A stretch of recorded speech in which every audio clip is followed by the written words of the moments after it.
നമസ്കാരം. ഇന്ന് നമ്മളോടൊപ്പമുള്ളത് universal power trainer Benny സാറാണ്. സാർ, എനിക്ക് ഇന്ന് സാറിനോട് ചോദിക്കാനുള്ളത് പണത്തെക്കുറിച്ചാണ്. ഇപ്പം നമ്മൾക്ക് അറിയാം, നമുക്ക് ഏറ്റവും അത്യാവശ്യമുള്ള ഒരു കാര്യമാണ് പണം എന്നുള്ളത്. അപ്പൊ ഒരുപാട് ആളുകൾ ജോലി എടുക്കുന്നുണ്ട് അല്ലെ, ജീവകാലം മുഴുവൻ ജോലി എടുക്കുന്നുണ്ട്. പിന്നെ അതല്ലാണ്ട് മറ്റ് അതർ ഇൻകംസിന് വേണ്ടി അവരിപ്പോ സൈഡ് ബിസിനസ് പോലെ ചെയ്യുന്നുണ്ട്.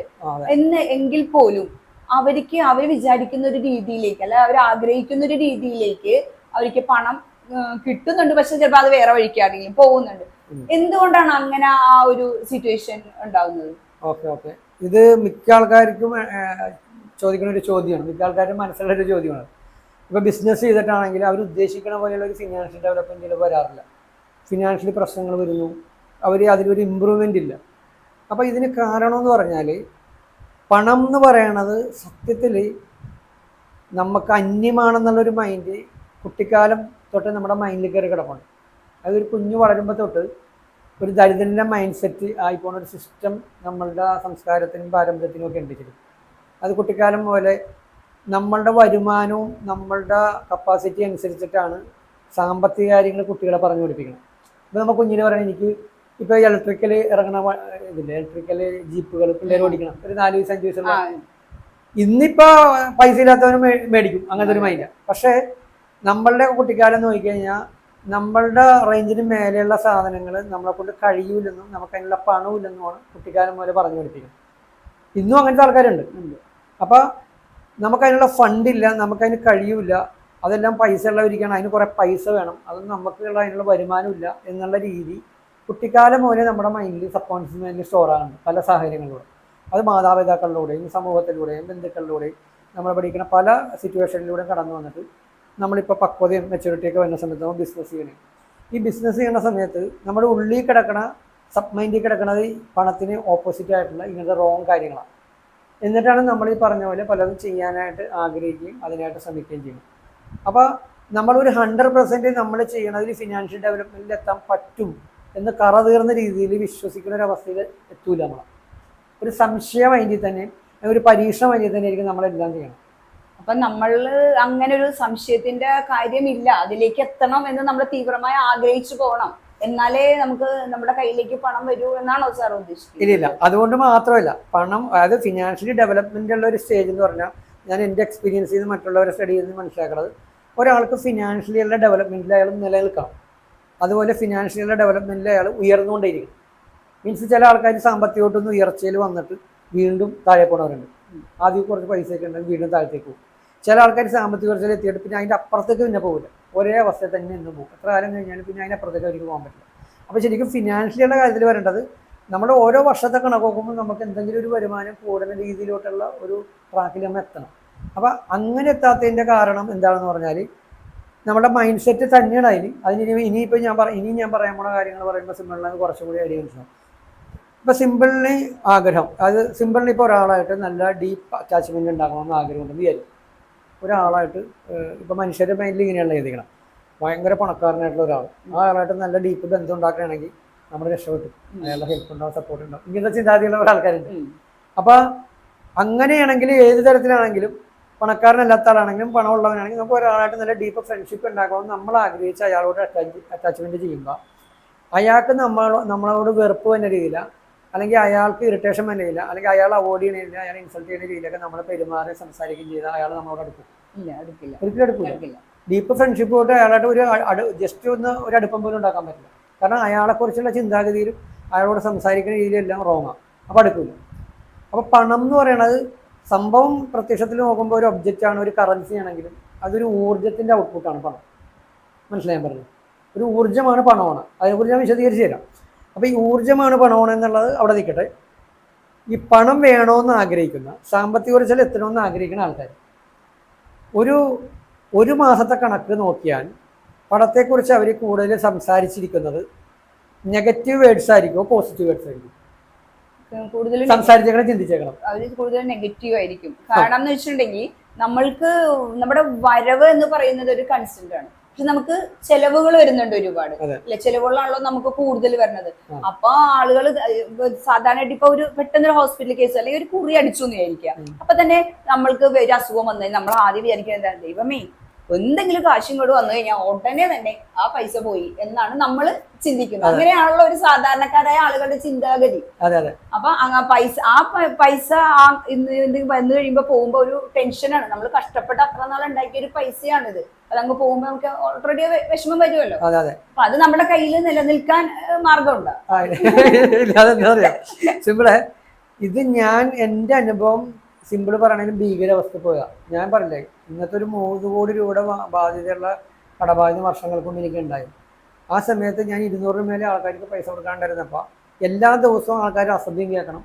പൈസയായിട്ട് ബന്ധപ്പെട്ട് ഞാൻ പറയുന്ന വേർഡ്സ് ചിന്തയിലും പ്രവൃത്തിയിലും എല്ലാം സംസാരത്തിലും എല്ലാം നെഗറ്റീവ് മാത്രമേ ഉള്ളൂ. രാവിലെ തൊട്ട് വൈകുന്നേരം വരെ എനിക്ക് പറയാം. കാരണം അത്ര ആൾക്കാർ ഇങ്ങനെ കണ്ടിന്യൂ, ഒരാളെയും അടുത്ത ആൾ ഇങ്ങനെ വന്നുകൊണ്ടിരിക്കണം. അത് 200 പേര് ഒരു 5 പേര് വെച്ച് വന്നാൽ പോലും 10 ദിവസം 50 പേരെ ആവുള്ളൂ. മനസ്സിലായോ? അപ്പൊ എല്ലാ ദിവസവും ഒരു 5 പേര് 10 പേരൊക്കെ അതിൽ താഴെ ഒരു 5 പേര് മിനിമം വരും ഒരു ദിവസം പൈസ കൊടുക്കാൻ അതിൽ വെച്ച്. അപ്പൊ അങ്ങനത്തെ ആ സ്റ്റേജിൽ ഓട്ടോമാറ്റിക്കലി സിമ്പിൾ പറഞ്ഞ പോലെ നമ്മൾ ലൈവ് അനുഭവിക്കണതിൽ നമ്മൾ വിശ്വസിക്കുകയും അതിൽ നമ്മൾ ഇൻവോൾവ്ഡ് ആകുകയും ചെയ്യും മനുഷ്യർ. അപ്പം ഞാൻ അതിലായതുകൊണ്ട് തന്നെ എൻ്റെ ചിന്തയും സംസാരവും എല്ലാം പടത്തിന് അഗെയിൻസ്റ്റാണ്, നെഗറ്റീവാണ്. അങ്ങനെ തന്നെ പോയിരുന്നു എപ്പോഴും. അതുകൊണ്ട് തന്നെ വർഷങ്ങളോളം ഞാൻ അവസ്ഥയിലായിരുന്നു. അതായത് നമ്മളുടെ പണത്തെക്കുറിച്ചുള്ള ചിന്തയും സംസാരവും ഒരു മാസത്തെ കണക്ക് നോക്കുമ്പോൾ 80% 60% അതിന് മേലെയൊക്കെ നെഗറ്റീവ് ആണെങ്കിൽ ഉറപ്പായിട്ടും അതിൻ്റെ വൈബ് നെഗറ്റീവായും പണം നമ്മൾ ഡെവലപ്പ് ചെയ്യാനുള്ള വൈബ് നമുക്കില്ലാത്തതുകൊണ്ട് നമുക്ക് നെഗറ്റീവ് റിസൾട്ട് തന്നെ ജീവിതത്തിൽ ഉണ്ടായിക്കൊണ്ടിരിക്കും. ഇതെല്ലാം ഞാൻ എൻ്റെ ജീവിതാനുഭവത്തിൽ കുറേ നാളെ ഞാൻ പല കഴിഞ്ഞ വീഡിയോസിലൊക്കെ പറഞ്ഞിട്ടുണ്ട്. എൻ്റെ കുറേ ജീവിതാനുഭവങ്ങളിൽ ഞാൻ കുറേ റിസർച്ച് നടത്തി. ആ റിസർച്ചിൻ്റെ ഭാഗമായിട്ട് ഞാൻ മനസ്സിലാക്കിയതൊരു കാര്യമാണ്, നമ്മൾ പണത്തെക്കുറിച്ചുള്ള ചിന്തകൾ, സംസാരം, പ്രവൃത്തി എന്താണുള്ളത് അത് പ്ലസ് ആണെങ്കിൽ പ്ലസും നെഗറ്റീവ് ആണെങ്കിൽ നെഗറ്റീവും തന്നെ നമ്മൾ റിപ്പീറ്റ് ചെയ്ത് വരുള്ളൂ. ഇത് മനസ്സിലാക്കിയിട്ട് ഞാൻ എന്താ ചെയ്യുന്നത് പറഞ്ഞാൽ ടഫാണ് പറയുന്ന കാര്യങ്ങൾ. എന്നെ സംബന്ധിച്ച് വേറെ ഗതികെട്ടിട്ട് ഞാനായതാണ്. കാരണം ഒരു മനുഷ്യനും എന്നെ സപ്പോർട്ട് ചെയ്യാനില്ലായിരുന്നു. ഇപ്പം എത്ര പ്രശ്നമുണ്ടെന്ന് പറയുന്ന ആൾക്കും ഭാര്യയും മക്കളും ബന്ധുക്കളും എല്ലാം ആശ്വസിപ്പിക്കാനെങ്കിലും ഉണ്ടാവും. എനിക്ക് ഒരാളുമില്ല. കാരണം പൈസ കൊടുക്കാനുള്ള ഒരാൾ എന്നോട് പറഞ്ഞൊരു ഡയലോഗ് ഉണ്ട്. അതായത് ഞാൻ പറഞ്ഞു, ഞാൻ ആത്മഹത്യയുടെ വക്കിലാണ് നിൽക്കുന്നത്, ഞാൻ നിങ്ങൾക്കൊക്കെ പൈസ തരാൻ വേണ്ടിയാണ് ഇങ്ങനെ ജീവിച്ചിരിക്കണേ എന്ന് പറഞ്ഞപ്പോൾ പറയുന്നറിയോ, ഒരു കാര്യം ചെയ്യും ബെന്നി എന്നാൽ ആത്മഹത്യ എന്നാൽ എൻ്റെ പൈസ ഉപേക്ഷിക്കാതെ. മനസ്സിലായോ? അങ്ങനെ പറഞ്ഞ ആൾക്കാരുണ്ട്. അപ്പോൾ എന്നെ ഒരാൾ വാക്കുകൊണ്ട് പോലും സഹായിക്കാനില്ലാണ്ട് വന്നപ്പോൾ ഒന്നില്ലെങ്കിൽ ജീവിക്കുക അല്ലെങ്കിൽ മരിക്കുക. അപ്പോൾ ജീവിക്കുക എന്ന് പറയുന്ന ശൈലി എത്തിക്കഴിഞ്ഞപ്പോൾ എനിക്ക് മനസ്സിലാക്കിയ കുറേ, ഞാൻ എൻ്റെ ജീവിതാനുഭവത്തിൽ നിന്ന് പഠിച്ച കുറേ കാര്യങ്ങൾ ഏറ്റവും ഇമ്പോർട്ടൻ്റ് ആയിട്ടുള്ള ഒരു കാര്യം തന്നെ പണമായിട്ട് ബന്ധപ്പെട്ട് എൻ്റെ തിങ്കും സംസാരവും പ്രവർത്തിക്കാനും ഇതിനെ റീകണ്ടീഷൻ ചെയ്യണമെന്നുള്ള അതിതീവ്രമായ ആഗ്രഹത്തിൽ നിന്ന് എൻ്റെ സംസാരത്തിലും ചിന്തയിലും പണത്തിനെക്കുറിച്ച് ഞാൻ ലൈവ് അനുഭവിക്കണ ഒരു നെഗറ്റീവും വരാണ്ട് ഞാൻ ശ്രമിച്ചുകൊണ്ടേയിരുന്നു. ഇപ്പം നമ്മളൊരു സിനിമ കണ്ടു കഴിഞ്ഞിട്ട് സിനിമ ഇഷ്ടപ്പെട്ടു, കാശ് പോയിട്ടാ എന്ന് പറയും അല്ലേ? നമ്മളിപ്പോൾ ഓൺലൈനിൽ നിന്ന് ഒരു സാധനം വാങ്ങിച്ച് കഴിഞ്ഞപ്പോഴത്തേക്ക് അത് നമ്മൾ ഉദ്ദേശിച്ച ക്വാളിറ്റി ഇല്ല. ഉടനെ പറയും എൻ്റെ കാശ് പോയി, പറ്റിക്കലായി പോട്ടെ, 100 രൂപ പോലും ഇല്ല എന്ന് പറയും. അപ്പം എന്താ സംഭവിക്കണമെന്ന് പറഞ്ഞാൽ നമ്മൾ ചെയ്ത പ്രവൃത്തി, നമ്മുടെ കുഴപ്പം കൊണ്ടുണ്ടായ പ്രവൃത്തി കുറ്റക്കാരൻ പണം, കുറ്റം മുഴുവൻ പണത്തിനാണ്. എന്തു വന്നാലും ശമ്പളം കിട്ടിയോ എന്ന് പറയാനായിട്ട് കാശ് ഇങ്ങോട്ട് വന്നാണ്ട് എങ്ങോട്ട് പോകുന്ന ഒരു അറിയാനും പാടില്ല. ഇതെല്ലാം റിപ്പീറ്റ് ചെയ്ത് മനുഷ്യൻ്റെ ജീവിതത്തിൽ ഉണ്ടായിക്കൊണ്ടിരിക്കണം. അപ്പോൾ പണം നമുക്ക് വേണേ താനും നാം പണത്തെക്കുറിച്ച് പറയണ വേർഡുകൾ, നെഗറ്റീവായിട്ടുള്ള വേർഡുകൾ റിപ്പീറ്റ് ചെയ്ത് പറഞ്ഞുകൊണ്ടിരിക്കണം. നമ്മൾ പറയുന്നത് സംഭവിക്കും. മനുഷ്യർക്ക് അറിയില്ലാത്ത കാര്യമാണ്. നമ്മൾ പറയുന്നതേ സംഭവിക്കൂ. നമ്മൾ പറയണത് ചിന്തയായിട്ടും പ്രവൃത്തിയായിട്ടും എല്ലാം കണക്ട് ചെയ്യും. അപ്പം നമ്മൾ വൈബായിട്ട് കണക്ട് ചെയ്യും, യൂണിവേഴ്സായിട്ട് കണക്ട് ചെയ്യും, എനർജിയായിട്ട് കണക്ട് ചെയ്യും, മറ്റുള്ളവരായിട്ട് കണക്ട് ചെയ്യും. അപ്പം നമ്മൾ ഈ റിയാലിറ്റി എന്ന് പറയുന്ന സാധനം റിയാലിറ്റി തന്നെയാണ്. പക്ഷെ ആ റിയാലിറ്റിനെ എഗൈൻസ്റ്റായിട്ട് ചിന്തിക്കാനുള്ള മൈൻഡ് നമ്മൾ ആർജിച്ചെടുത്താൽ മാത്രമേ അത് സാധിക്കുള്ളൂ. അത് ഒരുപക്ഷെ ചിലവർക്ക് ഒറ്റക്ക് പറ്റും. ഞാനിപ്പോൾ വളരെ റെയറായിട്ട് ഞാനൊക്കെ ഒറ്റക്ക് ഒരു പരിധി വരെ അങ്ങനെ കയറി വന്നാണ്. അതുപോലെ ഒറ്റക്ക് പറ്റും. പക്ഷേ ഒറ്റക്ക് പറ്റിയില്ലെങ്കിൽ അതിനുള്ള കുറേ സാഹചര്യങ്ങൾ യൂണിവേഴ്സിന് ഒരുക്കി തരും. നമുക്ക് പല ട്രെയിനേഴ്സിൻ്റെ അടുത്ത് വരാം, അല്ലെങ്കിൽ വേറെ സാഹചര്യങ്ങൾ വരാം. പക്ഷെ ഒറ്റക്കാണെങ്കിൽ ഒരാൾക്ക് ഇത് ആർജിക്കാൻ പറ്റിയ ഡെഫിനറ്റ് ഒക്കെ അയാൾക്ക് ഫിനാൻഷ്യൽ ഡെവലപ്മെന്റ് ഒരു ഉത്തമ ഉദാഹരണമാണല്ലോ. തീർച്ചയായിട്ടും ഞാൻ പറയും, ആരും സഹായിക്കാല്ലാത്തൊരു അവസരങ്ങളിൽ അതിന്റെ ആ മൂല കാരണം എന്താണ് എന്ന് കണ്ടെത്തി അത് മുന്നിലേക്ക് കയറി അത് മറ്റുള്ളവർക്ക് ഇപ്പൊ പകർന്നു നൽകുന്ന ആ ഒരു അവസ്ഥ അതൊരു വലിയൊരു ഉദാഹരണം തന്നെയാണ് നമുക്ക്. അപ്പൊ പണം നമുക്ക് മിത്രങ്ങളെയും ശത്രുക്കളെയും സമ്പാദിക്കുന്നു പറയുന്നുണ്ട്. ശരിയാണ്. കാരണം അപ്പൊ അതിനെ കുറിച്ച് സാറിന് എന്താണ് അഭിപ്രായം? അതായത് നമ്മൾ പറയില്ലേ, സ്നേഹമാണ് ഏറ്റവും വലുത്, പണമൊന്നും പറയില്ലേ, അത് തെറ്റാണെന്ന് ഞാൻ പറയുള്ളൂ. കാരണം അറിയാമോ, പണം തന്നെയാണ് ഏറ്റവും വലുത്. പണത്തിന്റെ അടിസ്ഥാനത്തിലാണ് സ്നേഹബന്ധങ്ങൾ പോലും നിലനിൽക്കണം. പണവും ഇല്ലെന്ന് പറഞ്ഞാൽ ഒരു കുറച്ച് നാൾ വരെയൊക്കെ ആൾക്കാർ സഹിച്ചേക്കും ആരാണെങ്കിലും. അതിനപ്പുറത്തേക്ക് നമുക്കൊരു ഇതില്ലെന്ന് പറഞ്ഞു കഴിഞ്ഞാൽ ഒരു 90% ആൾക്കാരും നമ്മളോട് അട്രാക്ട് ചെയ്യൂല, നമ്മളായിട്ട് ഡീൽ ചെയ്യൂല പണമില്ലെങ്കിൽ. പൈസ ഉള്ളവന് എത്ര വേണമെങ്കിലും ചോദിച്ചാൽ ആൾക്കാർ കടം കൊടുക്കും, പക്ഷെ ഗതികെട്ടവന് തരുമോ? ഇല്ല. തരില്ല. അപ്പൊ പണം എന്ന് പറയുന്ന സാധനത്തിന് പകരം വെക്കാൻ പണം മാത്രമേ ഉള്ളൂ, സ്നേഹം പോലും അത് കഴിഞ്ഞിട്ടില്ല. അതായത് സമൂഹത്തിലെ ഒരു വില കൽപ്പിക്കുന്നതിൽ ഒരു പ്രധാന ഭാഗം പണം തന്നെ. പണം ഉള്ളത് നോക്കിയാണ് ആൾക്കാർ ജഡ്ജ് ചെയ്യണത് തന്നെ. പക്ഷെ ഞാൻ പറഞ്ഞു വരുന്നത് റിയൽ ആയിട്ടും പണം ഉള്ളത് കൊണ്ട് മാത്രം ഒരാളെ സക്സസ് ഒന്നും ആവില്ല. ഞാൻ പറഞ്ഞ പണത്തിന്റെ ഒരു പവറിനെ കുറിച്ച് ഞാൻ പറഞ്ഞതാണ്. കാരണം പണത്തിന്റെ അടിസ്ഥാനത്തിലാണ് ഇതൊക്കെ നിൽക്കണം. പക്ഷെ എന്ന് കരുതി പണം ഉണ്ടായത് മാത്രം കൊണ്ട് ഒരാളുടെ ജീവിതം സക്സസ് ആവില്ല, അയാൾക്ക് സമാധാനമുള്ള ലൈഫ് തന്നെയൊന്നുമില്ല. അതൊക്കെ പണം വന്നാലും നമ്മുടെ ക്യാരക്ടറിലും നമ്മുടെ ലൈഫ് സ്റ്റൈലിലും കീപ്പ് ചെയ്യുന്ന നിരവധി കാര്യങ്ങളുണ്ട് ആ ശരിക്കുള്ള ഒരു സക്സസ് കിട്ടുള്ളൂ. പക്ഷെ നമ്മൾ സാമ്പത്തികമായിട്ട് കഷ്ടപ്പെടുന്ന ഒരാൾക്കാർ അതിൻ്റെ അപ്പുറത്തേക്കുള്ള സ്റ്റെപ്പ് വെക്കാത്തതിൻ്റെ കാരണം എന്ന് പറഞ്ഞാൽ നമ്മളുടെ ആഗ്രഹം മൊത്തം നമുക്ക് ഫിനാൻഷ്യലി ഡെവലപ്പ് ചെയ്യണമെന്നുള്ള. പക്ഷെ ഫിനാൻഷ്യലി എന്തെങ്കിലും ഒരു പ്രശ്നം വരുമ്പോൾ നമ്മൾ പറയണത് പൈസ വന്നത് ചെയ്യാതെ എൻ്റെ കയ്യിലില്ല, അവൻ കടബാധ്യതയാണ്, എന്ത് ചെയ്തിട്ട് എന്താ കാര്യം, ഒന്നുമില്ല, പൈസ ഇന്ന് വരും നാളെ പോകും. അതായത് എല്ലാം ഓപ്പോസിറ്റ് വേടാ, ഇന്ന് വരും നാളെ പോകും. പിന്നെ ഈ പറഞ്ഞാൽ എത്ര കിട്ടിയാലും എൻ്റെ കയ്യിൽ നിൽക്കില്ല, എനിക്ക് ശമ്പളം പോരാ, എനിക്ക് ഇത് പോരാ അത് പോരാ, എല്ലാം പണമായിട്ട് കണക്ട് ചെയ്ത് പറയുന്ന വേടുകളെല്ലാം കുറ്റങ്ങൾ മാത്രം. അപ്പൊ നമ്മൾ ഒരിക്കലും പണത്തെ, അതായത് നമ്മുടെ ഒരു ഇന്ത്യൻ സംസ്കാരം അനുസരിച്ചിട്ടുണ്ടെങ്കിൽ പണം എന്ന് പറയുന്നത് ധനലക്ഷ്മിയാണ്. അപ്പൊ നമ്മൾ അതൊരിക്കലും അതിന് ബ്ലെയിം ചെയ്യരുത് എന്നാണ് സാർ പറയുന്നത്. റെസ്പെക്ട് ചെയ്യണം, പണത്തിന് റെസ്പെക്ട് ചെയ്യണം. കാരണം ഞാൻ പറയുന്നത് പണം എന്ന് പറയുന്ന ഒരു ഊർജ്ജമാണെന്നുള്ളത് ആദ്യം മനസ്സിലാക്കുക. പണം ഒരു ഊർജ്ജം എന്ന് പറഞ്ഞാൽ ഞാനിപ്പോൾ ഉദാഹരണം പറയാം. പ്രാചീന മനുഷ്യരെടുക്കുക. പ്രാചീന മനുഷ്യർ യുഗങ്ങൾക്ക് മുമ്പുള്ള മനുഷ്യർ ആ കാലഘട്ടത്തിൽ എവിടെ നോക്കിയാലും കാടുകളും ജസ്റ്റ് ഒരു കുടിലുകൾ അതൊക്കെയാണ് ഉള്ളത്, മനുഷ്യരെ കെട്ടിക്കണം. അതായിരുന്നു അന്നത്തെ ലൈഫ് സ്റ്റൈൽ. അന്നെന്ന് പറഞ്ഞാൽ അവൻ്റെ മൈൻഡിലുള്ള ലക്ഷ്യം എന്താ, ഇന്നും നാളെയും മറ്റൊന്നൊക്കെ എനിക്ക് കഴിക്കാനുള്ള ഇത് സമ്പാദിക്കുക, സംഘടിപ്പിക്കുക. ഭക്ഷണത്തിനുള്ള സാധനങ്ങൾ കളക്ട് ചെയ്യുക എന്നുള്ളതാണ് അവൻ്റെ ലക്ഷ്യം. അതിനായിട്ട് രാവിലെ ഇറങ്ങുമ്പോൾ അവൻ നോൺ വെജ് ആയിട്ടുള്ള മൃഗങ്ങളെ വേട്ടയാടുകയും അല്ലെങ്കിൽ പച്ചക്കറി ആണെങ്കിലും എന്താണെങ്കിലും ആ ഫ്രൂട്ട്സ് ആണെങ്കിലും അവൻ കണ്ടെത്തി വരുന്നു. ചിലപ്പോൾ ഒരു ദിവസത്തേക്കുള്ള ഒരാഴ്ചക്കുള്ളവരൊക്കെ ശേഖരിക്കുന്നു. അപ്പം അന്നേരം പണം എന്ന് പറയുന്ന സംഭവം ഇല്ല, പണം കണ്ടുപിടിച്ചിട്ടില്ല. ആ കാലഘട്ടത്തിൽ ശരിക്കും മനുഷ്യർ അവനവൻ്റെ ഊർജം ചെലവഴിച്ചിട്ടാണ് ഈ പറഞ്ഞതൊക്കെ സമ്പാദിച്ചുകൊണ്ടിരിക്കുന്നത്. ഈ കഴിക്കാനുള്ള സാധനങ്ങൾ അവൻ്റെ ഊർജം, ശാരീരിക ഊർജം, മെൻ്റൽ ഊർജം, ഏതൊക്കെ തരത്തിലുള്ള ഊർജ്ജം ഉണ്ട് ആ ഊർജ്ജമെല്ലാം അവിടെ ഇൻവെസ്റ്റ് ചെയ്യപ്പെട്ടിട്ടാണ് അത് അവൻ അച്ചീവ് ചെയ്യണം. പിൽക്കാലത്ത് കൃഷി ചെയ്യണ ഒരു കാലഘട്ടം വരുന്നു. മനുഷ്യർ കൃഷി ചെയ്യണ കാലഘട്ടം വന്നു കഴിഞ്ഞപ്പോൾ പല ആൾക്കാരും പല സാധനങ്ങൾ കൃഷി ചെയ്യാൻ തുടങ്ങി. അങ്ങനെ വന്നു കഴിഞ്ഞപ്പോഴത്തേക്കും ഇത് എക്സ്ചേഞ്ച് ചെയ്യുന്ന രീതിയിലായി, ബാർട്ടർ സമ്പ്രദായത്തിലേക്ക് വന്നു. കാരണം അങ്ങനെ വരുമ്പോഴത്തേക്ക് എൻ്റെ കയ്യിലുള്ള കുറേ സാധനം മറ്റവർക്ക് പോകുന്നു, അവരുടെ കയ്യിലുള്ളത് മേടിക്കുന്നു. പിന്നീട് അതൊരു ചന്ത പോലെ, അതായത് വലിയൊരു മാർക്കറ്റ് പോലെ വന്നിട്ട് എല്ലാവരും സാധനങ്ങൾ അവിടെ കൊണ്ടുവരും, എന്നിട്ട് വേണ്ടത് എക്സ്ചേഞ്ച് ചെയ്യും. അങ്ങനെ വന്നു കഴിഞ്ഞപ്പോൾ എന്നിട്ട് കൊണ്ട് നടക്കാനുള്ള ബുദ്ധിമുട്ട് ഒഴിവാക്കാനും അങ്ങനെയുള്ള ഒരു സിറ്റുവേഷനിലാണ് ഇങ്ങനെ പണം എന്ന് പറയുന്ന ഒരു കോൺസെപ്റ്റിലേക്ക് മനുഷ്യർ വന്നതെന്നാണ് ഞാൻ ചിന്തിക്കണം. ഞാൻ വായിച്ചിട്ടൊന്നും അതിനെക്കുറിച്ച്. അപ്പോൾ അങ്ങനെ വന്നു കഴിഞ്ഞപ്പോൾ കോയിൻ ഉണ്ടെങ്കിൽ നമ്മൾ കോയിൻ കൊടുത്തു കഴിഞ്ഞാൽ ഇത് വാങ്ങാം, ആ രീതിയിലായി. അപ്പോൾ പിന്നെ മനുഷ്യരുടെ ശ്രദ്ധ മുഴുവനും ഫോക്കസ് മുഴുവനും ഈ പറഞ്ഞ പണത്തിലേക്കായി. പണം ഉണ്ടെങ്കിലേ എല്ലാം നടക്കുകയുള്ളൂ എന്നുള്ള, പണം എന്ന് പറയുന്ന ഒബ്ജക്റ്റിലേക്കായി, ഊർജം എന്ന് പറയുന്നത് അവിടെ ഔട്ടായി. ഈ പണം പോലും വരുന്നത് ഇപ്പോൾ സിമ്പിൾ വർക്ക് ചെയ്യുന്നു. സിമ്പിൾ ഇപ്പോൾ ഡാൻസറാണ് അല്ലേ, ഡാൻസ് പഠിപ്പിക്കുന്നുണ്ട്, ഡാൻസ് പ്രോഗ്രാം ചെയ്യുന്നുണ്ട്, അതുപോലെ നല്ലൊരു ആക്ടറാണ്, സിനിമയിലൊക്കെ അഭിനയിച്ചിട്ടുണ്ടല്ലോ. അപ്പോൾ ഇതിൻ്റെ പിന്നിലെല്ലാം ശരീരത്തിൻ്റെയും മനസ്സിൻ്റെയും അല്ലാതെയുമുള്ള ഊർജം വിനിയോഗിക്കപ്പെട്ടിട്ടാണ് ഈ സംഭവങ്ങളെല്ലാം നടക്കണം. സിമ്പിൾ ചെയ്യണ ഈ കാര്യങ്ങൾ നടക്കണം, ഊർജ്ജം വിനിയോഗിക്കപ്പെട്ടിട്ടാണ്. അതിൻ്റെ ഔട്ടായിട്ട് കിട്ടുന്ന പ്രോഫിറ്റാണ് പണം ഇല്ലേ. ഡാൻസ് പഠിപ്പിക്കുമ്പോൾ അവിടെ സിമ്പിൾ ഒരു ഊർജം ചെലവഴിച്ചിട്ട് ആ ഊർജം ചെലവഴിക്കുന്നതിൻ്റെ ഒരു ഔട്ടായിട്ടാണ് പണം വന്നത്. ഇതാണ് റിയാലിറ്റി, മനസ്സിലായോ? അങ്ങനെയെങ്കിൽ ഊർജ്ജമാണ് പണമായിട്ട് കൺവേർട്ട് ചെയ്യണമെങ്കിൽ റിയലായിട്ട് പണം നമുക്ക് ഉള്ളതല്ലേ, റിയലായിട്ട് നമ്മളിലുണ്ട്. പ്രാചീനകാലം മനുഷ്യർ അതിനെക്കുറിച്ച് ബോധറായിരുന്നില്ല. അവനെന്തും അവൻ ആഗ്രഹിക്കണം, അവൻ അച്ചീവ് ചെയ്യാൻ പറ്റും. ഇന്ന് മനുഷ്യരുടെ കണ്ടുപിടുത്തങ്ങളുള്ള നിരവധി കാര്യങ്ങൾ വന്നു കഴിഞ്ഞപ്പോൾ ഇതെല്ലാം കിട്ടണമെങ്കിൽ എനിക്കതിന് പറ്റൂല, കാരണം എൻ്റെ കയ്യിൽ അതിനുള്ള പണം ഇല്ലല്ലോ എന്നുള്ളത് അവൻ നിലവിൽ ലൈവ് നമ്മുടെ കയ്യിൽ ഇല്ലാത്ത ചിന്തിക്കണം. ലൈവ് നമ്മുടെ കയ്യിൽ എന്തുണ്ട്, ഊർജ്ജമുണ്ട്. ഈ ഊർജ്ജം കൺവേർട്ട് ചെയ്ത് പണം പോയി കഴിഞ്ഞാൽ നമുക്ക് ആഗ്രഹങ്ങൾ നേടാനുള്ള, പണം കൊടുത്ത് നേടാനുള്ള എല്ലാ ആഗ്രഹങ്ങളും നമുക്ക് നേടാൻ പറ്റും പണം കൊടുത്ത് വാങ്ങിക്കുന്ന. പക്ഷെ നമ്മളെന്താ, നമ്മുടെ ബിലീഫ് സിസ്റ്റം ഇവിടെ തെറ്റായിട്ട് വർക്ക് ചെയ്യും. കാരണം എൻ്റെ കയ്യിൽ പണമില്ല, എനിക്ക് അതിനുള്ള കഴിവില്ല, എങ്ങനെ ഞാൻ അതാവും, ഞാൻ കുറേ ട്രൈ ചെയ്തു, അങ്ങനത്തെ റിസൾട്ട് ഇല്ല, ഇതൊക്കെയാണ്. അപ്പോൾ ആദ്യം തന്നെ നമ്മുടെ ബിലീഫ് സിസ്റ്റത്തിൽ പണത്തിനെ കുറിച്ചുള്ള ധാരണ മാറ്റണമെന്നാണ്. പണം എന്ന് പറയുന്നത് ശരിക്കും ഒരു ഊർജ്ജമാണ് എന്നുള്ളൊരു വസ്തുത മനസ്സിലാക്കി കഴിഞ്ഞാൽ ഈ ഊർജ്ജം നമ്മളിലുണ്ട്. അപ്പം നമ്മളുടെ പണത്തെക്കുറിച്ചുള്ള ചിന്താഗതി, അതുപോലെ തന്നെ സംസാരം. ആദ്യം സംസാരത്തെക്കുറിച്ച് ഞാൻ പറഞ്ഞു ഇല്ലേ. ഇപ്പോൾ ഞാൻ പറഞ്ഞ പണത്തെക്കുറിച്ച് നമ്മുടെ ചിന്താഗതി ഇങ്ങനെ ആയിരിക്കണം എന്നുള്ള, ഇതൊരു ഊർജ്ജമാണെന്നും ഇത് എന്നിലുള്ളതാണെന്നും ഇത് എപ്പോൾ വേണമെങ്കിലും നമ്മൾ ഉദ്ദേശിക്കുന്ന ഒബ്ജക്റ്റ് ആയിട്ടുള്ള പണത്തിന്റെ രൂപത്തിലേക്ക് കൺവേർട്ട് ചെയ്യാമെന്ന്. അതല്ലാണ്ട് എനിക്കൊരു അന്യനല്ല പണം, എനിക്ക് നേടാൻ പറ്റാത്തത് എൻ്റെ കയ്യിലേക്ക് എത്താൻ പറ്റാത്തതല്ല. ഏതൊരു സാധാരണക്കാരനും അവന് ആഗ്രഹിക്കുന്ന രീതിയിലോട്ട് ഫിനാൻഷ്യൽ ഡെവലപ്പ് ചെയ്യാൻ പറ്റും. ഇപ്പൊ ഇന്ന് ഞാൻ ഭയങ്കര കോടീശ്വരനൊന്നുമില്ല, ഞാൻ ശരിക്കും പറഞ്ഞാൽ ഇന്നൊരാളുടെ നിന്ന് കടം മേടിക്കാണ്ട് ജീവിക്കാനുള്ള ഒരു പ്രാപ്തിയായിട്ടുണ്ട്. പക്ഷെ വർഷങ്ങൾ പുറകോട്ടടിച്ചാൽ എറണാകുളം സിറ്റിയിലും തിരുവനന്തപുരത്തൊക്കെ വിശന്നിട്ട് ഞാൻ തെണ്ടിയിട്ടുണ്ടെങ്കിൽ ആ തെണ്ടിയ അവസ്ഥയിൽ നിന്ന് ഇന്ന് നമ്മളിങ്ങനെ ഒരു ഡിസ്കഷനിലൂടെ ലീഡ് ചെയ്യുന്ന അവസ്ഥ വരെ എത്തിയിട്ടുണ്ടെങ്കിൽ ഉറപ്പായിട്ടും അതൊരു മിറാക്കിളാണ് ശരിക്കും. അത് എന്തൊരു കഴിവായിട്ടൊന്നും എനിക്ക് പറയാൻ പറ്റില്ല, എനിക്കൊന്നും ഒരു കഴിവില്ല ശരിക്കും.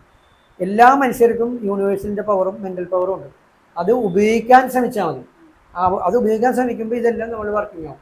അപ്പോൾ ഈ പ്രകൃതിയിലുള്ള പഴവർഗ്ഗങ്ങളും ഫ്രൂട്ട്സും കണ്ടെത്തി അത് നേടുക എന്നുള്ളതായിരുന്നു പ്രാചീന മനുഷ്യരുടെ ഒരു പരിപാടി. അതിന് ഭയങ്കരമായ തലകുത്തി പറയണോ? വേണ്ട. അതുപോലെ തന്നെയാണ് ഇന്ന് നമ്മളുടെ പലതും നമ്മൾ ശരിക്കും തലകുത്തി പറയേണ്ട കാര്യമില്ല. നമ്മൾ ആദ്യം മൈൻഡിൽ നമ്മളുടെ ഇങ്ങനത്തെ കാര്യങ്ങൾ ക്ലിയറായി mind set belief system correct ട്രാക്കിലാവുമ്പോഴാണ് പണത്തിനുള്ള സോഴ്സുകളും അല്ലെങ്കിൽ നമ്മൾ ചെയ്യുന്ന മേഖലകളും കറക്റ്റാണ്.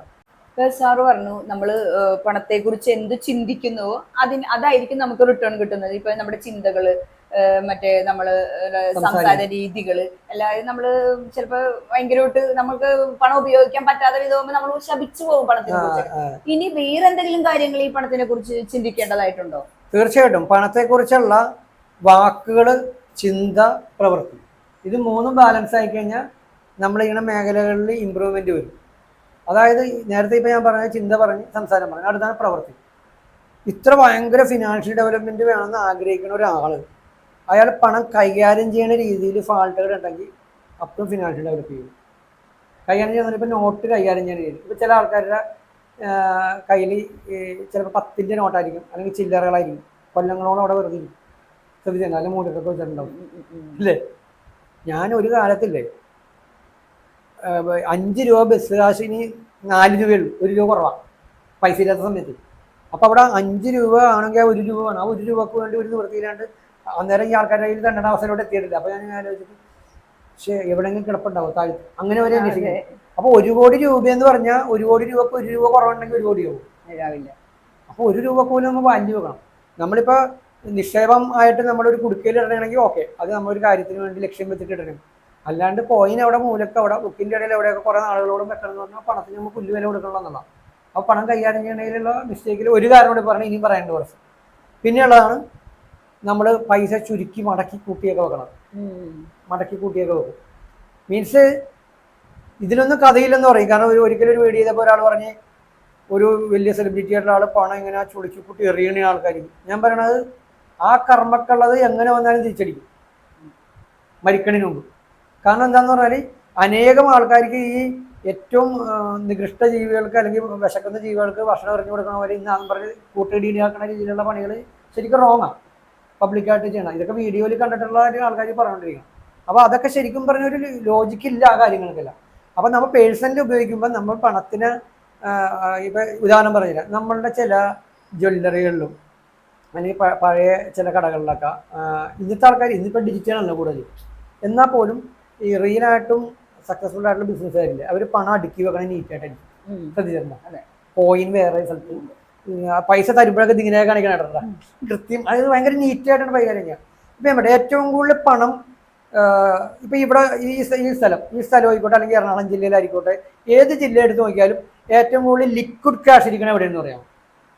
ലിക്വിഡ് ക്യാഷ് എന്ന് പറഞ്ഞാൽ പണത്തിൻ്റെ പണം മറ്റേ നമ്മുടെ ഓൺലൈൻ അല്ലാണ്ട് ലിക്വിഡ് ആയിട്ടുള്ള അത് പണത്തിന്റെ രൂപത്തിലുള്ള പണത്തിന്റെ അവസ്ഥയിലുള്ള പണം ഏറ്റവും കൂടുതൽ നിൽക്കുന്നത് എവിടെ? ഏറ്റവും കൂടുതൽ ജ്വല്ലറിയിലാണ് പറഞ്ഞത്, ബാങ്കിലാണ് ഏറ്റവും കൂടുതൽ പണം വരുന്നത്. ഒരു ബാങ്ക് നമ്മളിപ്പോൾ നമ്മുടെ നാട്ടിലൊക്കെ ചില ബാങ്കുകൾ തുടങ്ങും. ഇപ്പം എൻ്റെയൊക്കെ നാട്ടിൽ ഒരു ബാങ്ക് തുടങ്ങിയത് എനിക്ക് ഓർക്കുന്നുണ്ട്. ഞാൻ ചെറിയ അവിടെ ആളില്ല, തിരക്കില്ല ഒരു ബാങ്കിൽ. അപ്പോൾ ഒരു തിരക്കില്ല, എപ്പോൾ ചെന്നാലും ഫ്രീയാണ്. പക്ഷെ ഒരു 2 കൊല്ലം കഴിഞ്ഞപ്പോൾ അവിടെ ഭയങ്കര ബിസി ആയി, അത്രയും മൾട്ടിപ്ലൈ ആൾക്കാർ. അപ്പം എന്തുകൊണ്ടാണ് ബാങ്കിൽ അല്ലെങ്കിൽ പണമിടപാടുകൾ കൃത്യമായിട്ട് ചെയ്യണവല്ലേ അവിടെ പണം മൾട്ടിപ്ലൈ ചെയ്യും. കൃത്യമായിട്ട് പണം കൈകാര്യം ചെയ്യണവർക്ക് ഡെവലപ്മെന്റ്സ് വന്നിരിക്കും. ഇപ്പം ഞാൻ പറഞ്ഞില്ലേ 3 കാര്യം ബാലൻസ് ആണ്. ഒന്ന് പണത്തിനെ കുറിച്ചുള്ള സംസാരം, പിന്നെ ചിന്ത, പിന്നെ പണത്തെക്കുറിച്ചുള്ള പ്രവർത്തനം. അതുകൊണ്ട് നമ്മൾ ചെയ്യുന്ന ബിസിനസ്സിൽ ആത്മാർത്ഥമായിട്ട് സിൻസിയറായിട്ട് സർവീസ് ചെയ്യണം, നമ്മുടെ പ്രവർത്തനം, ഇതൊക്കെ ബാലൻസ് ആണ്. അപ്പം അങ്ങനെ വരുന്ന ആൾക്കാരുടെ ഇപ്പം പണം നീറ്റായിട്ട് കൈകാര്യം ചെയ്യുന്ന ഒരു സ്ഥലം ബാങ്കാണ്. അവർ കൃത്യമായിട്ട് ബണ്ടിലാക്കി നീറ്റായിട്ട് കണക്കൊക്കെ ഉണ്ടാവും, കൃത്യം എല്ലാം ബാലൻസ് ആയി, എല്ലാ നോട്ടുകളും അതുപോലെ ചെയ്ത്. അപ്പൊ അതുകൊണ്ട് തന്നെ അവിടെ പണം വന്നുകൊണ്ടിരിക്കും. ഇത് നമ്മുടെ ജീവിതത്തിലൊന്ന് പരീക്ഷിച്ചു പോകും. നമുക്കുള്ള ചിലപ്പോൾ നമ്മുടെ കയ്യിൽ ഇപ്പൊ സ്റ്റോക്ക് പെട്ടെന്ന് എടുക്കാൻ ഒരു 5000 രൂപ ലിക്വിഡ് ക്യാഷ് ആയിട്ട് കയ്യിലുള്ളതെന്ന് വിചാരിക്കും. ആ 5000 രൂപ നമ്മൾ എങ്ങനെയാണ് വെക്കണത് എന്നുള്ളതനുസരിച്ച് നമുക്ക് പണത്തെക്കുറിച്ചുള്ള ആറ്റിറ്റ്യൂഡും മൈൻഡ് റെസ്പെക്റ്റ് ഒക്കെ ഓട്ടോമാറ്റിക്കലി നമുക്കിതാവും. ഉദാഹരണം പറഞ്ഞുതരാം. നമ്മൊരു കുഞ്ഞിനെ വളർത്തുമ്പോൾ ഈ കുഞ്ഞിനെ പണം എങ്ങനെയാണ് ആ കുഞ്ഞിനെ കൈകാര്യം ചെയ്യണേ എന്നുള്ളത് നമ്മൾ പറഞ്ഞ് മനസ്സിലാക്കിയില്ലെങ്കിൽ ആ കൊച്ചിനെ അതിന് വാല്യൂ അറിയില്ല. നമ്മള് ഇപ്പൊ ചെറുപ്പത്തിൽ തന്നെ കുട്ടികൾ പ്രാർത്ഥിക്കും. അപ്പൊ പ്രാർത്ഥിക്കുമ്പോ എങ്ങനെയാണ് പ്രാർത്ഥിക്കുക? മിക്ക കുട്ടികളും പ്രാർത്ഥിക്കണേ എന്റെ അച്ഛന് കാശ് കിട്ടണേ, അങ്ങനെയാണ് കൂടുതലും ചെറുപ്പത്തില് തുടങ്ങി കാണുന്ന കാഴ്ച. പക്ഷെ ഞാൻ അങ്ങനെ ഒരിക്കലും പറയാറില്ല കേട്ടോ. കാരണം എന്റെ അച്ഛന് കാശ് കിട്ടുന്ന ഞാൻ എന്റെ മക്കളിലേക്ക് പണത്തിന്റെ ഒരു സ്വാധീനം ഞാൻ ചൊലുത്തി കൊടുത്തിട്ടില്ല. പക്ഷെ ഞാൻ മിക്കവരും കേട്ടിട്ടുണ്ട്, മിക്ക കുട്ടികളും പ്രാർത്ഥിക്കുന്ന തമ്പായി എന്റെ അച്ഛന് കാശ് കിട്ടണേ എന്നുള്ളത്. അവിടെ വേറൊരു കാര്യമുണ്ട്, അവിടെ ഒരു പ്ലസ് ഉണ്ട്. പ്ലസ് ഇത്രേ ഉള്ളൂ, കൊച്ചുകുട്ടികളെ പണം എന്ന് പറയുന്നത് ഏറ്റവും ഇമ്പോർട്ടന്റ് ആയിട്ടുള്ളൊരു കാര്യമാണ്. അത് റഫ്യൂസ് ചെയ്യാൻ പാടില്ലാത്താണെന്നും കൂടി അവരെ പറഞ്ഞ് മനസ്സിലാക്കിക്കണം. നമുക്കൊരു സമ്പാദ്യശീലം പോലെ ഒരു കുടുക്കെടുത്ത് കൊടുത്ത് അവർക്ക് അത് അങ്ങനെ ഒന്നും അവർ അതാക്കൂല. ഇപ്പൊ ഞാൻ പറയും, ഇപ്പൊ എന്റെ പരിചയത്തിൽ ഇപ്പൊ ഒരു കൊച്ചി 4 വയസ്സുള്ള കൊച്ചാ, എനിക്ക് പരിചയമുള്ള. അതായത് ആ കൊച്ചിന്റെ ആരോ കൊച്ചിനിങ്ങനെ കൊടുത്തേക്കെന്ന് പറഞ്ഞൊരു 100 രൂപ കൊടുത്തു, മനസ്സിലായി? 4 വയസ്സുള്ള കൊച്ചു കൊടുത്തു കഴിഞ്ഞപ്പോൾ ആ കൊച്ചു ഉടനെ തന്നെ 100 രൂപ എടുത്തിട്ട് കീറിക്കളഞ്ഞു. കണ്ടു പറഞ്ഞാൽ അതെന്താ കീറിയെന്ന് പറഞ്ഞാൽ എനിക്കിഷ്ടമില്ല, ആ തന്ന ആളെനിക്ക് ഇഷ്ടപ്പെട്ടില്ല, അല്ലെങ്കിൽ അത് എനിക്ക് ആ പൈസ അത് കൊച്ചെന്തോ റഫായിട്ട് ചെയ്ത് കൊച്ചൊന്നും വിചാരിച്ചിട്ടില്ല. പക്ഷെ അത് അങ്ങോട്ട് തന്നപ്പോൾ തന്നെ ഞങ്ങൾ കീറിക്കളഞ്ഞു. എന്താണെന്ന് പറഞ്ഞാൽ ഈ കുഞ്ഞിൻ്റെ അടുത്ത് പണത്തിന്റെ മൂല്യം പറഞ്ഞ് മനസ്സിലാക്കാത്തതുകൊണ്ടാണ്. ഇപ്പോൾ സിമ്പിൾ പറഞ്ഞ പോലെ എൻ്റെ അച്ഛന് കാശ് കൊടുക്കണേ എന്നൊക്കെ പറഞ്ഞ് പ്രാർത്ഥിക്കണം എന്ന് പറയുന്ന പോലെ അങ്ങനത്തെ പ്രാർത്ഥന വന്നാലും ഇല്ലെങ്കിലും ഈ പണം എന്ന് പറയുന്ന കുഞ്ഞുനാളിനെ പോലെ മോനെ ഇത് പൈസയാണ്, ഈ പൈസ അവിടെ വെക്കരുത്, ഇങ്ങനെ വെക്കരുത്, അത് കാശ് കൊടുക്കുക, അങ്ങനെ പറഞ്ഞ് കൊച്ചിൻ്റെ മനസ്സിലൊരു ബോധ്യം പറ്റി ഓക്കെ. പക്ഷെ പിന്നീട് അവർ ഇത് മീൻസ് എൻ്റെ ഒരു ക്ലാസ് അറ്റൻഡ് ചെയ്യുന്ന ഒരാളാണിത്, ഈ ഇൻസിഡൻറ്റ് ഉണ്ടായത്. അപ്പോൾ അതുകൊണ്ട് പിന്നീട് അവരത് പറഞ്ഞ് മനസ്സിലാക്കി കുട്ടീനെ. അതിനുശേഷം ആ കുട്ടി പൈസ കയറിയിട്ടില്ല. പിന്നെ കൊച്ചി എപ്പോൾ കിട്ടിയാലും ആ പൈസ ഭദ്രമായിട്ട് സൂക്ഷിച്ചു. അപ്പൊ ഇത് അറിയില്ലാത്തതാണ് ഞാൻ പറയണത്. അതുപോലെ മനുഷ്യർക്ക് ഇത് അറിയില്ല ഇതിന്റെ കാര്യം. നമ്മളിപ്പോ പോണ സിസ്റ്റം എന്ന് പറഞ്ഞാൽ ആഗ്രഹം മൊത്തം റിച്ചില്ല, മൈൻഡ് സെറ്റ് മൊത്തം ദരിദ്രമില്ല. ആഗ്രഹം മൊത്തം റിച്ച് ഇന്ത്യ, എനിക്ക് വീട് വേണം, സെറ്റപ്പ് വേണം, ഇന്റർനാഷണൽ ലെവലിൽ എത്തണം, ആനയാണ് ചേനയാണ് എന്നൊക്കെയാണ് ആഗ്രഹം. പക്ഷെ നമ്മുടെ മൈൻഡ് സെറ്റ് എന്താ? ദരിദ്രതയാണ്. അതായത് ഈ പൈസ കിട്ടിയിട്ട് എന്തിറക്കാനായിട്ടാണ്, എനിക്ക് ഇത്രയൊക്കെ കപ്പാസിറ്റി ഉണ്ട്, പിന്നെ ഞാനങ്ങനെ ആണ്. അപ്പൊ കടം തന്നെ ഇത്രയുണ്ട്, ലോൺ ഇത്രയുണ്ട്, അത് തന്നെ അടക്കാൻ ഞാൻ പാടുപെടുന്നുണ്ട്, പിന്നെ അതിനപ്പുറത്തേക്ക് നമ്മൾ തിരിച്ച് എങ്ങനെ ആകാനാണ്? ഇതൊക്കെയാണ് നമ്മൾ ചിന്തിച്ചുകൊണ്ടിരിക്കുന്നത്. ആദ്യം മനസ്സിലാക്കേണ്ടത് നമ്മൾ ഒരു ഊർജ്ജം, ഒരു മനുഷ്യൻ എന്ന് പറയുന്ന ഒരു എനർജിയാണ്, ഒരു പവറാണ്. ഞാൻ പറയില്ലേ, ഞാൻ എൻ്റെ എല്ലാ വീഡിയോയിലും പറയുന്നത് വിൻസെന്റ് പീൽ എന്ന് പറയുന്ന മനഃശാസ്ത്രം ഞാൻ പറയണത് ഒരു മനുഷ്യൻ്റെ സബ് കോൺഷ്യസിന്റെ പവർ എന്ന് പറഞ്ഞാൽ ഒരു രാജ്യം മുഴുവൻ കത്തിച്ചു കളയാൻ പറ്റും. അത്രയും കത്തിച്ചാമ്പലാക്കാനുള്ള പ്രകടശേഷി ഉണ്ട് ഈ പവർ. ഈ പവർ അത്രയും പവറുള്ള ഈ പവറിനെ നമ്മൾ മിസ്യൂസ് ചെയ്യണം. നമ്മൾ എന്താ പറയണം? അയ്യോ എൻ്റെ കാശില്ല, നിങ്ങൾക്ക് ഇത്രയും കടബാധ്യത ഉണ്ട്, ഇത് ഒരു കൊല്ലാതെ എടുത്തു പോയിക്കോട്ടെ, ഒരു കൊല്ലം ഇഷ്ടം പോലെ തവണ റിപ്പീറ്റ് ചെയ്യണം. അപ്പോൾ ഓട്ടോ അഫർമേഷൻ അല്ലെങ്കിൽ ഓട്ടോ മാനിഫെസ്റ്റിംഗ് അവിടെ നടക്കണേ. റിപ്പീറ്റ് ചെയ്ത് ഈ വേർഡ് തന്നെ പറയുക. അപ്പൊ എന്തും നമ്മൾ അതിൽ തന്നെ നമ്മുടെ സബ് കോൺഷ്യസ് മൈൻഡിലേക്ക് നമ്മൾ ദരിദ്രരാണ്, ലോണുള്ള അടയ്ക്കുന്നവരാണ് അല്ലെ, അങ്ങനെ നമുക്ക് അതൊന്നും പറ്റൂല, നമ്മൾ അതൊക്കെ എത്തണമെങ്കിൽ ഇതൊക്കെ കഴിയണം, കടബാധ്യത മാറണം. എനിക്ക് കടബാധ്യത മാറുന്ന അവസ്ഥയിൽ ഞാൻ ഓണായതും ഡെവലപ്പ് ചെയ്തത് എന്താണെന്ന് അറിയാം. എനിക്ക് നിലവിലുള്ള കടബാധ്യതകളൊക്കെ എൻ്റെ മൈൻഡിൽ നിന്ന് കളഞ്ഞിട്ട് ഞാൻ വലിയ സാമ്പത്തിക ഉയർച്ചയിലെത്തുമെന്നും അല്ലെങ്കിൽ എനിക്ക് നല്ലൊരു സ്ഥാപനത്തിൽ ഉടമയാൻ പറ്റുമെന്നും ആരുടെയൊക്കെ മുമ്പിൽ ഞാൻ തരുന്ന ആരുടെയൊക്കെ മുമ്പിൽ ഇൻസൾട്ട് ചെയ്യപ്പെട്ടു അവരുടെ മുമ്പിൽ എനിക്ക് വിജയിച്ച് കാണിക്കാൻ പറ്റുമെന്നും ഞാൻ 100% വിശ്വസിക്കും. കാരണം അങ്ങനെ വിശ്വസിക്കാൻ പറ്റുമെങ്കിൽ പോയി ചത്താൽ മതി, അതാണ് എൻ്റെ അവസ്ഥ. അതാണ്. അപ്പൊ ഈ ഇൻസൾട്ട് കൂടുമ്പോഴത്തേക്കും നമ്മൾ എന്താ മനസ്സിലാക്കേണ്ട, നമുക്ക് വിജയിക്കാനുള്ള സാധ്യത ഉണ്ടെന്നാണ്. അതുപോലെ നമ്മൾ വളരെ കെയർ ചെയ്യേണ്ട സാധനമാണ് പണത്തിന്റെ കാര്യം. അതായത് ബിസിനസ്സിൽ ശരിയായ രീതിയിൽ ബിസിനസ് ചെയ്യുന്ന ആൾ പണത്തിന് മൂല്യം കൊടുക്കും. പിന്നെ അടുത്തൊരു കാര്യം കൂടിയുണ്ട്, പണം വേണമെന്ന് ആഗ്രഹിക്കുന്ന ആൾ ചെയ്യേണ്ട, വളരെ ഇമ്പോർട്ടൻ്റ് ആണ്. ഈ ആറ്റി കളഞ്ഞാലും അളന്ന് കളയണമെന്ന് പറഞ്ഞാൽ അത് പണത്തിന് വ്യക്തമായ കണക്കുണ്ടാവും. നമ്മൾ ഈ കമ്മതി കണക്കിൽ ജീവിക്കരുത്. ഭൂഗോളത്തിന്റെ സ്പന്ദനം. അതുപോലെ അതായത് കണക്കെന്ന് പറഞ്ഞാൽ ഇത്രേ ഉള്ളൂ. വരവ് ചെലവ് കണക്കിനെ കുറിച്ച് നിശ്ചയം ഉണ്ടാകും. വരവ് ചെലവ് കണക്കിനെ കുറിച്ച് നിശ്ചയമില്ലാത്ത ആൾക്കാരാണ് കടബാധ്യതയിലോട്ട് പോകുന്നത്. കാരണം വരവിനേക്കാളും ചെലവ് ഇങ്ങനെ വെള്ളം കയറണ പോലെ കയറും, മലവെള്ളം കയറണ പോലെ ഇങ്ങനെ കടം കയറിക്കൊണ്ടിരിക്കും. നമുക്ക് നിശ്ചയമില്ല. നമ്മൾ വിചാരിച്ചത് അറിയാമോ, മറ്റേ പൈസ വരുമ്പോൾ അത് ശരിയാവും, മറ്റേ ബിസിനസ് വരുമ്പോൾ ശരിയാവും, അടുത്ത മാസം ഈ വർക്ക് ഉണ്ടല്ലോ, അപ്പൊ ആ വർക്ക് കിട്ടുമ്പോൾ നമുക്കത് ബാലൻസ് ചെയ്യാൻ നമ്മൾ ഇപ്പോഴേ നമ്മൾ അഡ്വാൻസ് കടം മേടിക്കാൻ തുടങ്ങും. അവസാനം എന്താ പറയാ, ആ വർക്ക് ഉദ്ദേശിച്ച പോലെ വരില്ല. ഇത് ഇങ്ങനെ പോയി അവസാനം ഇത് ബാധ്യതയും മാറും. അപ്പൊ ഒന്ന് നമുക്ക് വ്യക്തമായ ഒരു കണക്കുണ്ടാകണം പണത്തിന്. നമ്മളിപ്പോ ഒരു മാസത്തെ ചെലവ് നമുക്ക് എത്ര രൂപ ചെലവാകുന്നുണ്ട്. ഇപ്പൊ വെളിച്ചെണ്ണൊക്കെ എന്താണ് കിലോ വില, അല്ലെങ്കിൽ എവിടെ ചെന്നാലും അതിന്റെ വിലയൊക്കെ അന്വേഷിച്ചിട്ട് വാങ്ങിക്കുന്ന ശീലം ഉണ്ടാക്കും. അപ്പൊ നമ്മൾ എത്ര രൂപ ചെലവാക്കണം, എത്ര രൂപ ആകും എന്നൊക്കെ നമുക്ക് അറിയാൻ പറ്റും എവിടെ ചെന്നാലും. അല്ലാണ്ട് ഇപ്പൊ ചില ആൾക്കാരുണ്ട്, ഇപ്പൊ നമ്മൾ റിച്ച് ആയി കഴിയുമ്പോൾ ഓക്കെ നമ്മൾ റിച്ച് ആണോ, ഞാൻ പറഞ്ഞ ഒരാൾ ഫിനാൻഷ്യലി ഡെവലപ്പ് ചെയ്യാനുള്ള കാര്യമാണ് ഞാൻ പറഞ്ഞത്. ഇപ്പൊ റിച്ച് ആയിട്ടുള്ള ആൾക്കാർ ചെന്നിട്ട് ഇതിനെന്താ വില എന്ന് ചോദിക്കില്ല, അവരെന്താ പറയണം, എന്ന് പറയും ഇല്ലേ. അപ്പൊ ദരിദ്രന്റെ മൈൻഡ് സെറ്റ് എന്ന് പറഞ്ഞാൽ പറഞ്ഞുതരാം. ദരിദ്രന്റെ മൈൻഡ് സെറ്റ് ഇപ്പൊ ഞാൻ ഭയങ്കര റിച്ച് ആയെന്നല്ല ഇത് പറഞ്ഞു തന്നെ, ഞാൻ ഇതിന്റെ റണ്ണിങ്ങിലാണ്. ഇപ്പൊ ഞാനിപ്പോ എന്റെ ഫാമിലി ആയിട്ട് മാസത്തിൽ ഒരിക്കലെങ്കിലൊക്കെ പുറത്ത് പോയി ഫുഡ് കഴിക്കാറുണ്ട്. അപ്പൊ എന്റെ കുട്ടികൾ എന്ന് പറഞ്ഞാൽ എന്റെ ഈ ദാരിദ്ര്യം കഷ്ടപ്പാടും കണ്ടു വളർന്നവർ. ഇപ്പൊ ഇളയ ആള് മാത്രമാണ്, ഇളയ ആള് ജനിച്ചു കഴിഞ്ഞിട്ട് എനിക്ക് ലൈഫിൽ ഇമ്പ്രൂവ്മെന്റ് ഉണ്ടായ സാഹചര്യം. എന്നാലും പഴയ കാര്യങ്ങളൊക്കെ അറിയാവുന്നതുകൊണ്ട് അതിന്റെയൊക്കെ ഇത് ഇവരുടെ മൈൻഡിലുണ്ട്. അതുകൊണ്ട് തന്നെ ഇപ്പൊ ഒരു ഹോട്ടലിൽ പോകുമ്പോൾ ഇപ്പൊ ഇല്ല, ഇതിപ്പോ ഞാൻ പറഞ്ഞു മനസ്സിലാക്കി. ഹോട്ടലിലൊക്കെ നമ്മൾ പോണ ബീനർ സ്റ്റൈൽ ഹോട്ടലിലൊക്കെ പോയി കഴിക്കാൻ പോകുമ്പോൾ നല്ല ഹോട്ടലിൽ പോകും. കാരണം അങ്ങനെ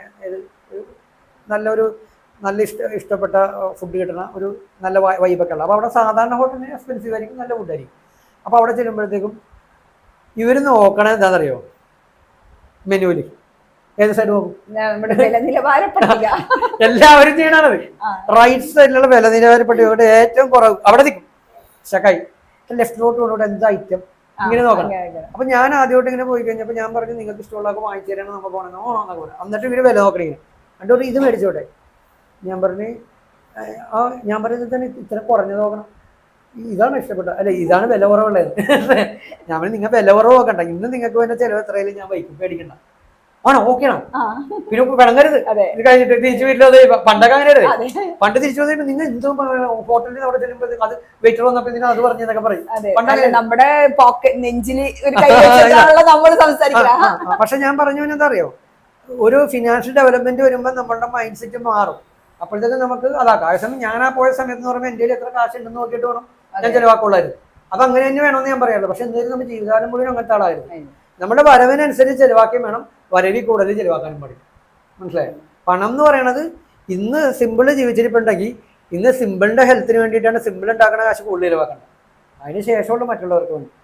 കാരണം സിമ്പിൾ ഹെൽത്ത് ആയിട്ടിരുന്നാലല്ലേ സിമ്പിളിനെ കണക്ട് ചെയ്തിരിക്കുന്ന ആൾക്കാർക്ക് എന്തും പണം കിട്ടുള്ളൂ. അപ്പൊ സിമ്പിളിന്റെ ആരും ശ്രദ്ധിക്കാണ്ട് ബാക്കിയുള്ളവർക്കും വേണ്ടിയിട്ട് എല്ലാം ചെയ്തുകൊണ്ടിരിക്കുന്നു. എല്ലാം ഞാൻ പറഞ്ഞു നമുക്കുള്ളത് പോലെ അവർക്കും കൊടുക്കാം. നമുക്ക് ഇല്ലാണ്ടാക്കിയിട്ട് കൊടുക്കുന്നത് ഒരു സ്റ്റേജ് വരെ ഓക്കെയാണ്, തീരെ പൊടിക്കുട്ടികളിൽ. എന്തായാലും ഇന്റർവ്യൂ കഴിഞ്ഞ ഉടനെ ഞാൻ മാറണം സർ. ഓക്കെ, അപ്പൊ ഞാൻ പറഞ്ഞതറിയാം, തീരെ കുട്ടികൾ അറിവില്ലാത്ത കൊച്ചുകുട്ടികളില്ല, ഒരു 10 വയസ്സ് 15 വയസ്സ് അല്ലെങ്കിൽ സ്വന്തം കാലിലാണ് വരെയുള്ള ആ സമയത്ത് വരെ നമ്മുടെ ചില കാര്യങ്ങളൊക്കെ മാറ്റി വെച്ച് അവർക്ക് വേണ്ടി നമുക്ക് ചെയ്യാം. പക്ഷെ ഇന്നും ചില കാരണന്മാരുണ്ട്, മക്കള് 20 വയസ്സ് ജോലിക്ക് പോകാനുള്ള പ്രായമായി ചെയ്യുന്നിട്ടുണ്ടെങ്കിലും അവരെ സംരക്ഷിച്ചുകൊണ്ടിരിക്കും. അവരുടെ സ്വയം പര്യാപ്തനാണില്ല. ഇപ്പൊ ഒരു അമ്മക്കിളി എന്ന് പറയുന്ന ആ കിളിയെ ഒരു ഇത് കഴിയുമ്പോൾ അങ്ങോട്ട് പറത്തി വിടും ഇല്ലേ. ഇവിടെ അവരുടെ കാര്യം, പിന്നെ അവരുടെ മരുമക്കളുടെ കാര്യം, കൊച്ചുങ്ങളുടെ കാര്യം എല്ലാം നമ്മൾ ചെയ്യേണ്ടതല്ല. പക്ഷെ ഇതൊക്കെ ചെയ്തോ, നമ്മളുടെ ഹെൽത്ത് കറക്റ്റ് ആയിരിക്കണം, നമ്മളുടെ എല്ലാ കാര്യങ്ങൾക്കും പേഴ്സണലി നമ്മൾ ചിലവാക്കിയിട്ട് അവർക്ക്. അതാണ് ബാലൻസ് എന്ന് പറയുന്നത്. അപ്പൊ ആ രീതി കീപ്പ് ചെയ്യണം. അതുപോലെ ഈ പറഞ്ഞ പോലെ പൈസ ചിലവാക്കണത് നമ്മൾ ശ്രദ്ധിച്ച് ചെയ്യണം. നമ്മുടെ റേഞ്ച് അനുസരിച്ച് ചിലവാക്കാൻ പഠിക്കണം. റേഞ്ചിനെ കൂടുതൽ ചിലവാക്കാൻ പാടില്ല. പിന്നെ എല്ലാത്തിനും ഒരു കണക്കുണ്ടാകണം. പിന്നെ ഞാൻ പറയില്ലേ, നമ്മൾ ഒരു റേഞ്ച് കഴിയുമ്പോൾ ഞാൻ നേരത്തെ പറഞ്ഞ പോലെ നമ്മൾ ഇപ്പോൾ വലിയ ലക്ഷറി ആയിട്ടുള്ള ആൾക്കാർ ഇപ്പോൾ നമ്മളൊരു ഡ്രസ്സിൻ്റെ ഷോപ്പിലാണ് പോകണമെങ്കിൽ നമ്മളവിടെ ചെന്നിട്ട് ഇത് ഓക്കെ ഇതിനെന്താ വില എന്ന് ചോദിക്കും. അപ്പോൾ പിന്നെ എത്ര നമുക്ക് കുറച്ചും കൂടി താഴെ ബഡ്ജറ്റ് ഇങ്ങനെ ബഡ്ജറ്റ് നോക്കി പോകുന്ന ഒരു കാലഘട്ടമുണ്ട്. അപ്പോൾ ഫിനാൻഷ്യലി ഡെവലപ്പ് ചെയ്യുന്നതനുസരിച്ച് മാത്രമേ നമുക്ക് ഈ ബഡ്ജറ്റ് നോക്കണമെങ്കിലോട്ട് എത്താൻ പാടുള്ളൂ. പക്ഷെ അതിന് മുമ്പൊക്കെ നമ്മൾ ഇതൊക്കെ കറക്റ്റ് ചെയ്ത് തന്നെ പോകണം. പക്ഷെ ഒരു ലെവൽ കഴിയുമ്പോൾ അവനവന് വേണ്ടി പൈസ ചിലവാക്കണമെങ്കിൽ കറക്റ്റ് ആയിരിക്കണം, കണക്കുണ്ടായിരിക്കണം.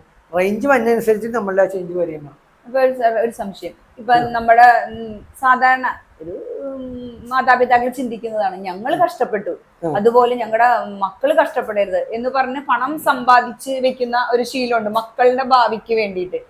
അതിനോട് സാറിന് എന്താണ് അഭിപ്രായം? ഞാൻ പറഞ്ഞത് നമ്മൾ കഷ്ടപ്പെട്ട പോലെ മക്കൾ കഷ്ടപ്പെടരുത് എന്നുള്ളത് ഏതൊരു മാതാപിതാക്കൾക്കുള്ള ആഗ്രഹമാണ്. അത് നല്ലത് തന്നെ. പക്ഷെ നമ്മളുടെ കഷ്ടപ്പാട് എന്തായിരുന്നെന്നും നമ്മൾ അവർക്ക് വേണ്ടി ചെയ്ത അനുഭവിച്ച കാര്യങ്ങൾ എന്താണെന്നും അവരെ മനസ്സിലാക്കി കൊടുക്കാൻ നമുക്ക് കഴിവുണ്ടാവും. മനസ്സിലായോ? അത് അല്ലല്ലോ എന്താണെന്ന് അറിഞ്ഞു വളരണമെന്ന് പറയും. അതുകൊണ്ട് അവർ പറയണ കാര്യങ്ങൾ ഇങ്ങനെ സഹായിച്ചു കൊടുത്ത് വരുമ്പോൾ ഒരു മടിയന്മാരാവും. അവരൊരു ഏജായി അവരുടെ പക്വത വരുമ്പോഴത്തേക്കും അവർക്ക് കാര്യപ്രാപ്തി ഇല്ലാത്തവരായി മാറും. എൻ്റെ അച്ഛൻ അല്ലെങ്കിൽ എൻ്റെ അമ്മ എന്നെ വളർത്താൻ വളരെയധികം കഷ്ടപ്പെട്ടിട്ടുണ്ട്. എൻ്റെ അച്ഛൻ്റെ അമ്മയുടെയും കാലത്തിൽ അവർ കുറേയധികം വേദനകൾ സഹിച്ചിട്ടുണ്ട് എന്നുള്ള ഒരു ബോധ്യം അവർക്ക് കൊടുത്താൽ മതി. അല്ലാണ്ട് എടാ ഞങ്ങളൊക്കെ കുറെ കഷ്ടപ്പെട്ടിട്ടുണ്ട്, അതുകൊണ്ട് നീയും കഷ്ടപ്പെട്ടിട്ട് ആയാൽ മതി എന്ന് പറഞ്ഞ് നമുക്ക് അവരെ കഷ്ടപ്പെടുത്താത്തത്ര സമ്പത്തുണ്ടെങ്കിൽ നമ്മളെ കഷ്ടപ്പെടുത്തണ്ട. നമ്മുടെ ഇല്ലായ്മയിലാകുമ്പോൾ നമ്മുടെ ഇല്ലാത്ത ഇതുണ്ടാക്കിയിട്ട് ഇപ്പൊ ചിലവർ ഇങ്ങനെയുണ്ട്, ഒരു ആധാരം പണയം വെച്ചിട്ട് മക്കളെ പഠിപ്പിക്കുന്നു.